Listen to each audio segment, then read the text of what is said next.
Je suis associé dans le cabinet Business Keys. Alors, Business Keys, on travaille, c'est un cabinet de conseil et de formation. On travaille sur 3 axes principaux. Premier axe, business et développement stratégique. Deuxième axe, formation et développement humain.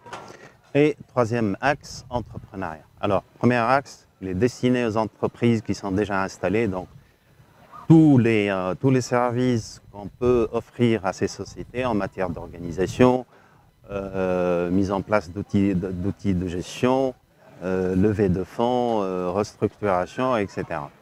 Deuxième volet, ça concerne les individus. Donc, on parle de formation et de développement humain. Donc, toutes sortes de formations, les formations techniques, les formations en soft skills, etc. Donc là, c'est le deuxième axe sur lequel on travaille.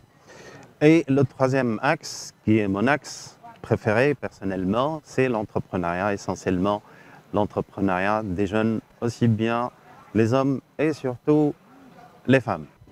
On a beaucoup travaillé sur l'entrepreneuriat en Tunisie, donc on a travaillé sur des projets qui concernent des jeunes les plus vulnérables jusqu'aux jeunes qui sont assez avancés dans leurs études. Il y a des docteurs d'État, des chercheurs. Donc on travaille sur une variété de programmes.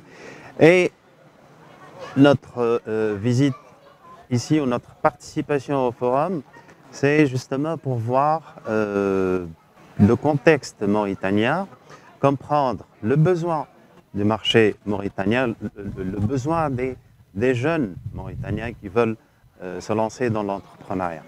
Donc voilà ce qui motive notre participation au forum. L'entrepreneuriat, à part quelques spécificités où on trouve dans chaque pays, mais généralement c'est les mêmes problèmes, les mêmes besoins, tous les jeunes aspirent à une vie meilleure. Donc il y a des jeunes qui veulent se lancer dans l'entrepreneuriat, donc ces jeunes-là ont besoin d'assistance, ont besoin d'accompagnement, ont besoin de conseils, ont besoin de formation. Ils ont les idées de projet, mais ils ne savent pas comment faire. Donc ils ont besoin d'assistance, ils ont besoin d'être formés, d'être accompagnés pour bien lancer leur projet et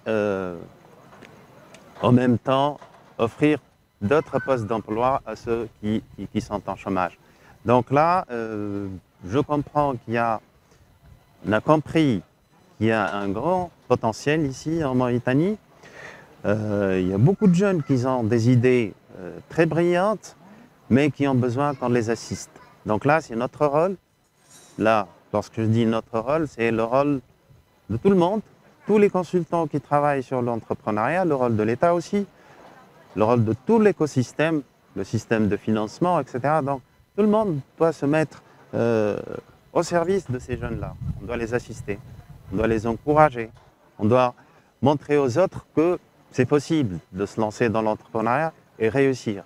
Réussir son projet, il suffit d'y croire, il suffit d'avoir une idée innovante qui peut réussir.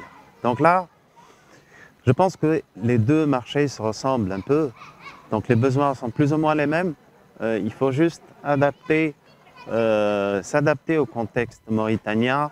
Les priorités par rapport au marché mauritanien, il y a l'agriculture qui est très importante. Il y a aussi un gros potentiel par rapport à l'économie bleue. Il y a un énorme potentiel. Il y a aussi par rapport aux récentes découvertes gazières. Donc là, ça offre d'autres possibilités d'entreprendre pour les jeunes. Donc il faut booster ces jeunes-là pour se lancer dans l'entrepreneuriat. On a expérimenté plusieurs projets en Tunisie avec les jeunes les plus vulnérables et ça marche. Et ça marche. Ils ont des idées pas très développées, mais ils peuvent se lancer au moins dans la micro-entreprise. Donc là, moi personnellement, je pense que cette catégorie de jeunes a besoin d'une attention particulière et de beaucoup de soutien et